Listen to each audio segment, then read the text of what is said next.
Hello, y'all, and welcome back to another segment here on GEMS podcast. With me in the hot seat is Makesha Dockery, and here is a bit about Makesha H. Dockery. She is a talent development professional, entrepreneur, wife, and mother who uses her network, strengths, and experience to coach and advocate for students of all backgrounds, ages, and abilities in achieving and pursuing their career goals through experiential learning environments. She actively collaborates with influencers in Fortune 500 companies, nonprofits, small business owners, and startup organizations. Her work has been recognized nationally. She has served on nonprofit advisory boards and shared and presented her expertise and research-based practices to both national and international audience in organizations such as CEIA, NACE, and WACE, WACE.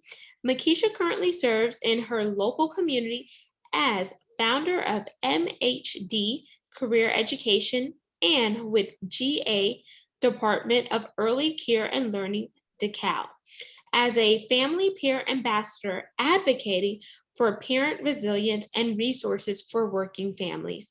So without further ado, please welcome Makesha H. Dockery. Hello, Genesis. How are you this day? I am doing well, and thank you so much for coming on the platform and sharing your expertise with the community. And before we dive into career resilience and some of the work that you're doing on the forefront, as well as behind the scenes, I definitely want the audience to get to know a little bit more about you. And I do that one or two ways. The first option is an icebreaker, or we could do a rapid fire 10-question game. What are you in the mood for? Okay, so that rapid fire sounds really adventurous. So let's go for it. Okie dokie. So we're doing rapid fire with Makesha H. Dockery and Genesis. So question number 1, if you could have lunch or dinner with any person, past or present, who would it be? That's a good question. I'm not sure. Because I try to think about women who are like, I said Maya Angelou. That's what it was. Okay. Maya Angelou. Question 2, what's your dream car? So I am a mother. I want something somewhat functional, but also can carry everybody. So right now my dream is everybody in the same car at the same time. So I'm looking at an Audi Q7 that can seat about 7 or 8 people. Oh, wow. So you have a big family then. It feels that way. 2, you just want an all expense paid trip anywhere you want to go. However, there is a kicker. They are not flying back to your home base for quite some time. So where are you headed? I'm in Hawaii. 4, are you an Apple, Android, or hybrid user? Apple. Okay. See, I'm half Apple, half Android. I tell people I have a MacBook because I don't play when it comes to my computers, but my phone, I needed to do a little bit more than just what Apple can offer. Understand. 5, are you a coffee, tea, or neither drinker? Absolutely tea. 6, you just won the lottery and you're like, woohoo, yes, I'm about to pay off some debt. And they're like, hold up, Makesha, you got to donate to 3 charities before we give you the rest of your money. So what charities are you donating to? Okay, so one of the charities is March of Dimes. I would donate to our local church and Junior Achievement. Yes, I love Junior Achievement. And the church is good because it says you got to pay your tithes and your 10%, although sometimes we don't want to come up off that 10%, but then we don't want to pay the repercussions that Jesus will have us to go through. Absolutely. I think we're on question number 8. Keep me honest here. We're on 8, right? Or 7? Yeah, I think we're on 8. Okay, so 8. If you could recreate a significant moment in your life, what would it be? Okay. So,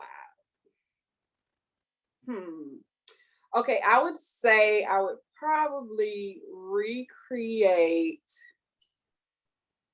the birth of my firstborn. No, maybe I should just recreate the moment when they told us it was a boy and then we found out it was a girl. I don't know. We could go back in Seriously? time and get the right information. Maybe that's what I would do instead. Oh, wow. Okay. That is definitely different. Okay. Well, at least it wasn't double, or it could have been triple. Because imagine if they said, "Oh, Makesha, it's just one baby," and then 2 babies pop out, and you're like, "I'm only prepared for one." Right. Yeah, see, it could have been worse. You're right. You're absolutely right.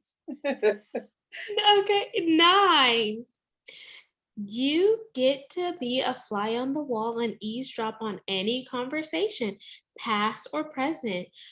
Whose conversation are you listening into? Hmm. There's a lot of interesting conversations, and now everybody puts their conversations out there. So I could say, that's a hard one. I have never thought about that question. And I literally have a list of like 100 questions that I started asking my husband when we were dating. Like I literally was like, we're gonna just pick a random number. And that was never a question. So I don't think I have an answer for that one. Okay, you want to pass on that one, and you want I'm me to gonna give you? pass on that one. Okay, let me draw another card. So, Okay. your other question is, if you could have any superpower, what would it be? I like to levitate. Like people like to fly, but I like to levitate. I just kind of want to hover. I feel like that is more powerful. Like people fly, okay, you go away, nobody sees you. But if I can hover, I got some powers because I could have just stayed on the ground, but instead, I'm just hovering over the surface. So yes, I like that. And 10, our final question, which is our pass or play question. And here are the rules. If you pass, our roles are reversed for this question, and you get to ask me a question. If you play, I ask one last question. So, do you want to pass or play? I'll play. Okie dokie. So here's the scenario. You're on a deserted island, everything is nice, the food is good, you're in the sea breeze, everything is nice, and it's not hot. It's just right, the temperature that you like it. However, your funds are starting to get limited and you only could buy one item at this shop. And here are your choices: 2 bananas and a mango, a t-shirt, or your favorite CD. What are you buying? Hmm. The bananas and the mango are all together. Yes. Okay. Hmm. Well, it definitely won't be the CD because I don't even know if I have a CD player. So that would be pointless. I'm feeling like the food could be helpful. So let me do the bananas and the mango. Okay. So she chose 2 bananas and a mango, y'all. Thank you for playing Rapid Fire, Makesha. So we're going to segue into career resilience. So, what made you be so focused on careers? Has this something that you fell in love with, or something that you just gravitated to? Well, actually, so I'll start by saying my career journey to being a career professional was kind of like a aha moment. I stumbled on it in the sense where in undergrad I studied business and then I started working related to my major, related to the field of business. And then I became discontent. And so I literally took myself through a process where I was like, okay, when was a time in my life? Now, I did this with myself. When was a time in my life where I enjoyed the work that I was doing? And it was back when I was a student in higher education, working on a college campus.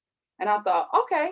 And I was essentially working with students that were in transition from high school to college. So that whole being a resource, being an advisor, being a confidant, being a mentor, those were the qualities that I had for that position. But I still had no clue. It literally took intervention, God intervention, at least 3 times. So one of the first times God intervention took place was when I was in my current role at that time, but discontent.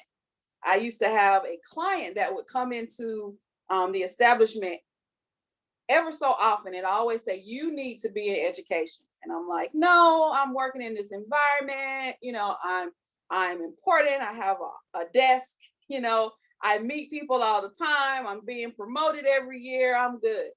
And every time he would come into the establishment, he would be like, you really should be in education. I'm like, okay, no. So eventually, the short of the story is my discontent became more and more. And it was like, well, what am I going to do? And when I decided to transition, he was the first person on my mind. So before that, he was luring me in. He was like, well, why don't you come? I have a small team. I have a small group of young ladies. You would be a great mentor for that. Just come in and talk to them about finance and budgeting. Okay. Then he's like, oh, I have an opening for a math teacher just for one day. Like, how do you be a one-day math teacher? Right. But it was, come in. I want you to help just for one day, fill in to be a math teacher. And I was like, okay, I'll do it. And I was going to be willing to do it for free. And he's like, oh, and I'll pay you. So I was like, all right, I'm there. Little did I know he was kind of luring me in. And so when I separated from that job that I had at that time, he was the first person that came to mind. I called him. He was like, yeah, what are you doing? Come by the office and let's just talk.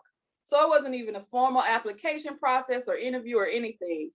And that first position was basically helping foster care youth, young girls who had dropped out of school because they were pregnant, so they were going to get their GED, and mothers or women who were on welfare.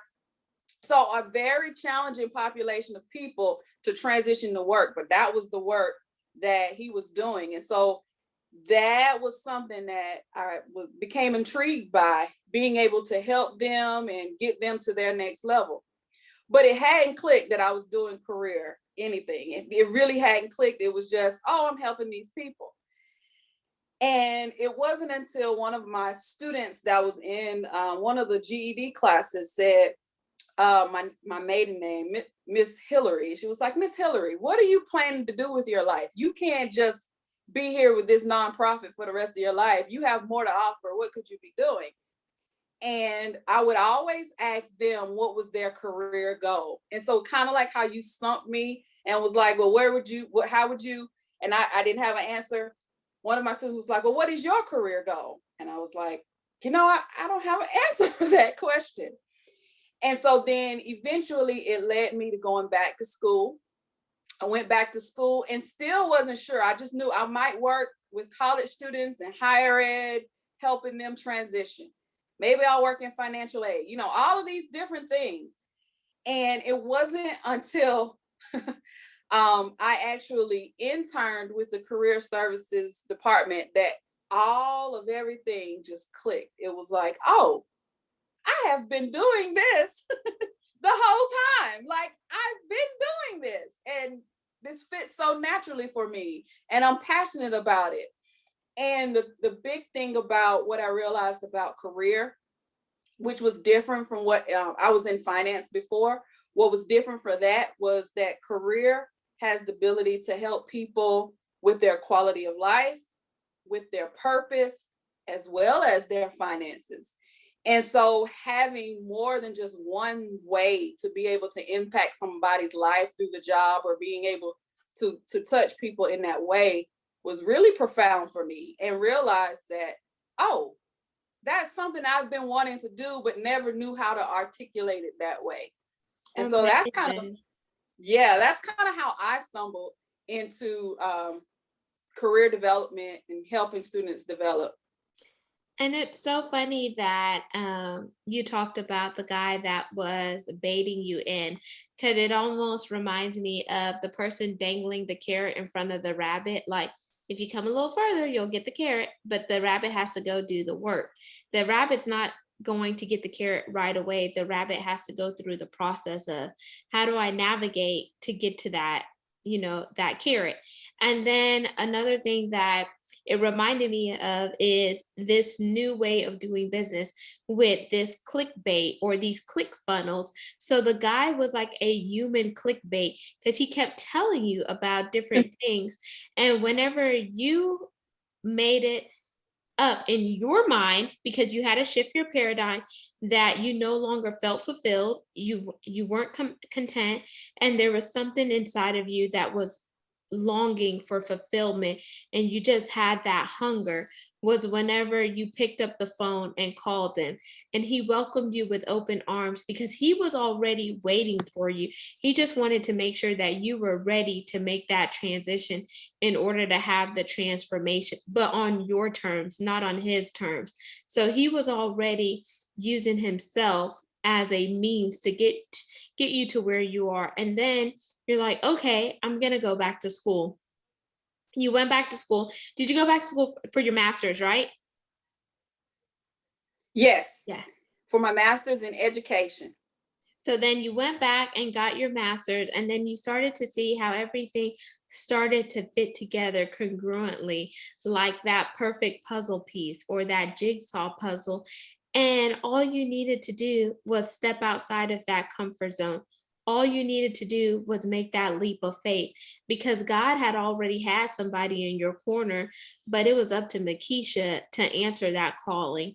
And if you think about it, sometimes God is tapping us, and he may not be physically tapping us, but he may be mentally tapping us, emotionally tapping us, or spiritually tapping us, so we could wake up and we could connect with something internally that's our innate God-given talents, that vision, that dream, but we allowed it to lie dormant because maybe we were afraid to walk into it because it was unknown, or it was foreign, or we just didn't think that, oh, I don't see myself doing that.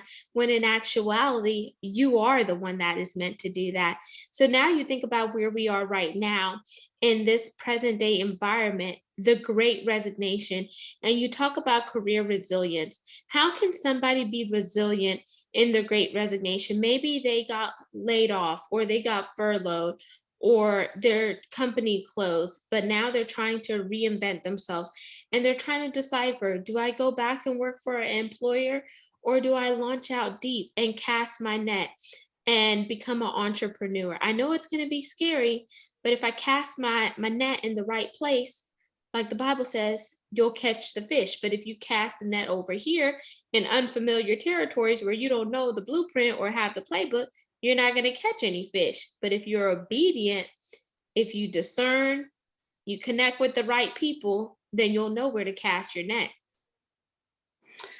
Well, you made a lot of salient points in asking that question, and I just want to dive into a couple of them. And so, one of the first things I want to put out is the statistics, or the introduction of this concept of the Great Resignation. And right now, the Great Resignation is happening in the midst of unemployment numbers being the lowest, but it's also around the rhetoric of a labor shortage.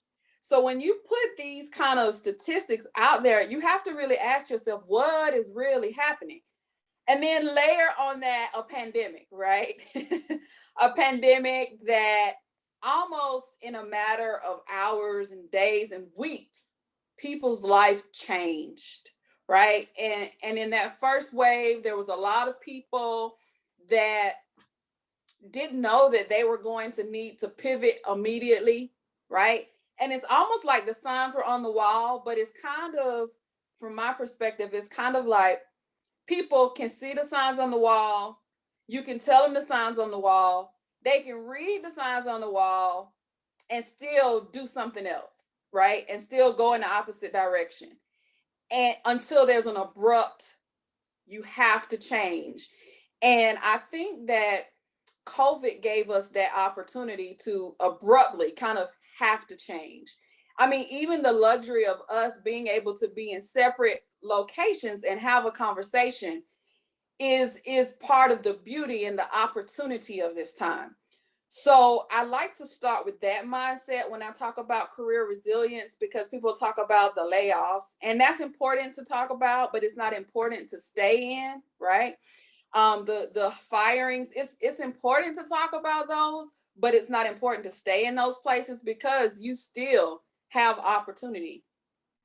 And career resilience is about having that mindset of, in the midst of what is going on or as it's going on, how do I bounce back? How am I able to adapt? How am I able to pivot? How am I able to take off from what I see, maybe put on some different glasses? That would be great if I had different glasses, but put on some different glasses and see this in a different way. And that's what career resilience is about. And I think that is very important in this time right now, honestly, because it's what is needed. A lot of people say, well, you know, in this job market with the talent shortage, we need people to be trained to do XYZ. Do you? Right? We've always had an issue, or we've always had people needing to be trained, upskilled for other positions. So that's not new. What's new is when all of the hotels shut down and there were no longer any conferences and there were no longer any flights and there were no longer, right, industries that have been around for years and centuries, and they were halted, and all of the things that depended on that immediately. Now, do I need problem solving skills? Maybe. Do I need communication skills? Maybe. Do I need to be able to do some different things? Absolutely. But what did you need before that? That mindset and that ability that said, okay, I got to reframe what I'm doing. I got to reframe my life. I got to bounce back. They laid off indefinitely, right? This was 2 years later. We're going on 2 years later, and now people are starting to go back and travel. But what were you going to do in 2 years, right? You talked about that banana and that mango. Like, that is not going to sustain me for 2 years, right? Unless I know how to take those seeds. Here's my reframe. Here's my resilience. Take those seeds and plant them so that I can grow something else. But while I'm waiting for those things to grow, what else am I doing? Right?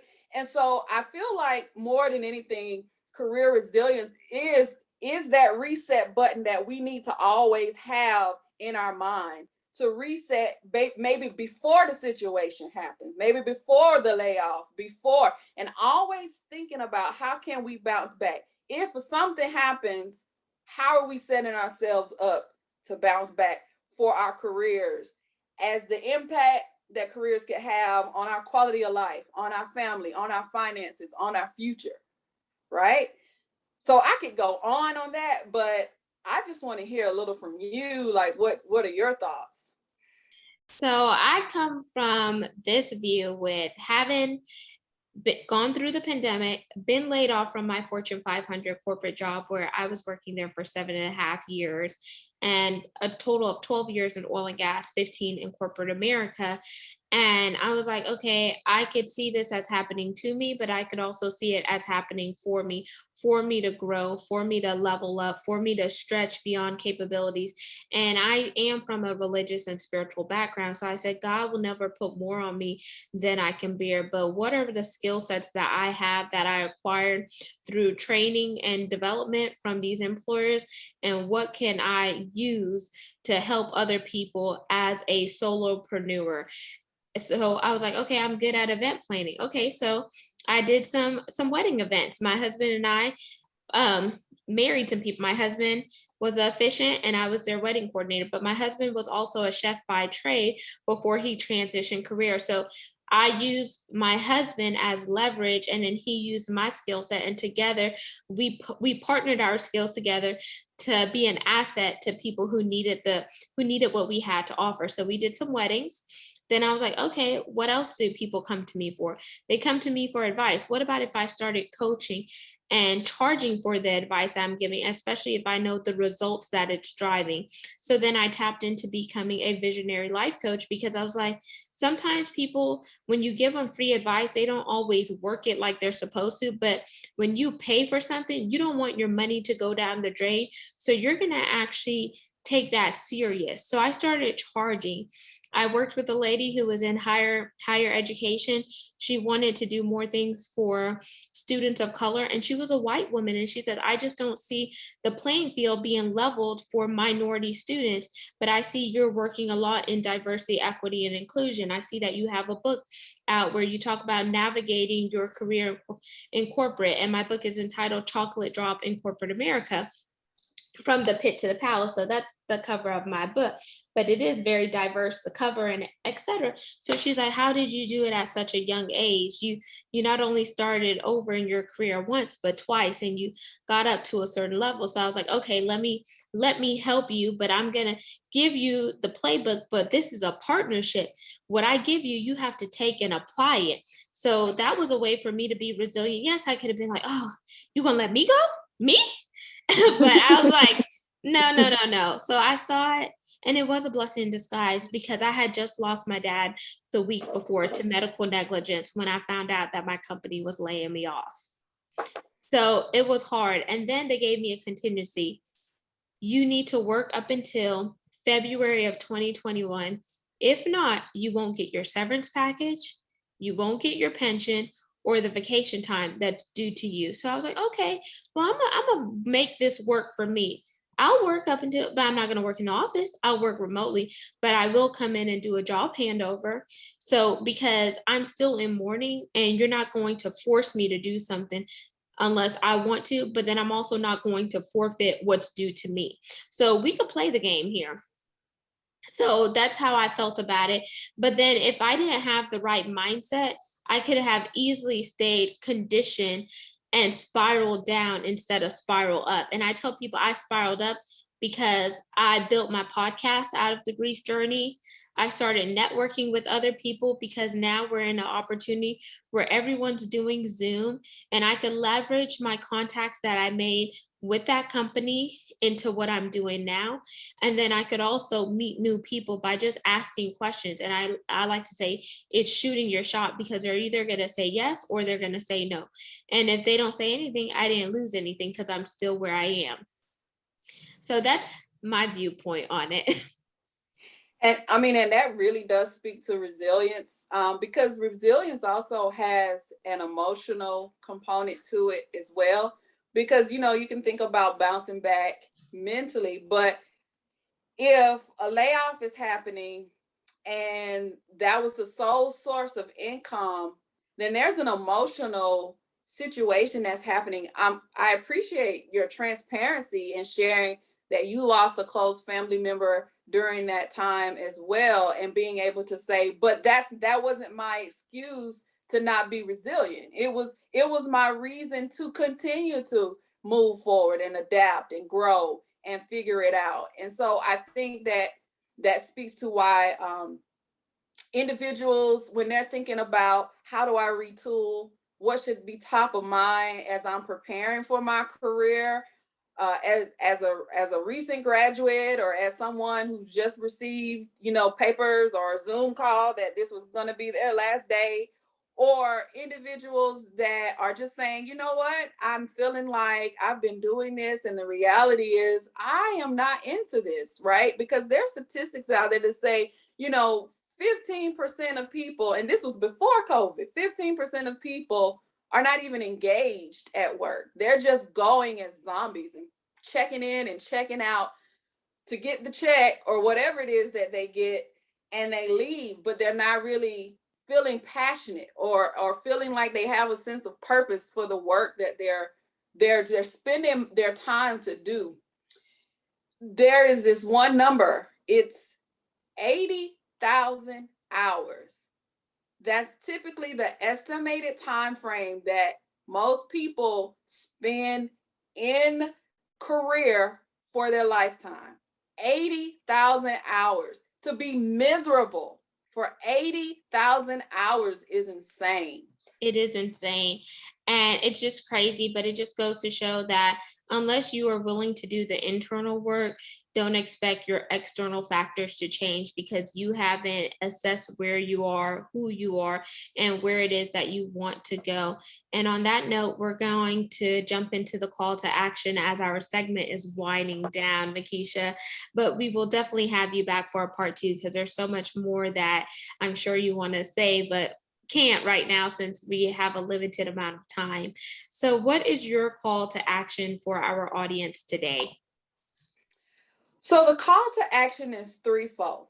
The first thing is to recognize that in the midst of whatever the situation it is related to your career, it can change. So it can change, but before it can change, your mindset has to change.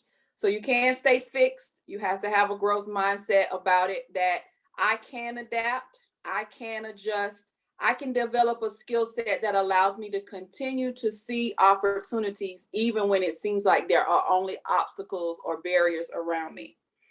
And then the second thing is to look at those obstacles and situations as opportunities. So how do I start doing that each day? Right. So one way you can start looking at obstacles as opportunities is to say, okay, so if 80% of the situation is going this way, the 20% is where I will focus, or vice versa, whatever that situation is. And that can help you start beginning to shift your paradigm on how can I bounce back? How can I be adaptable? And how can I move forward regardless of what's happening around me? And then the last one is to know that if you change your mindset about your environment and where you are, then you have the ability to be in control and in charge, and not the situation and not the circumstance. Awesome. Those are fabulous calls to action. And thank you for adding that value there. And how can the audience connect with you via your website? And where do you primarily spend time on social media? So the number one social media place is LinkedIn for me. I am on LinkedIn as Hillary M. And you can also connect with me at MakeshaHDockery.com. That is my website, www.Makesha, Dockery.com. And there you have it, listeners and viewers of GEMS, Makesha H. Dockery. All of her contact information will be in the show notes, so make sure you scroll down and connect with her. Don't forget to like, comment, and subscribe. We are on 40 plus platforms. You could also see all things video on our YouTube channel by typing at GEMS with Genesis Amaris Kemp. And until we chat next time, I want to thank each one of you for supporting the guests and myself on a consistent basis. Because of you, we're ranked in the top 2.5% globally out of 2.8 million podcasts per www.listennotes.com. So until next time, peace, love, and lots of blessings. Have yourself an amazing one.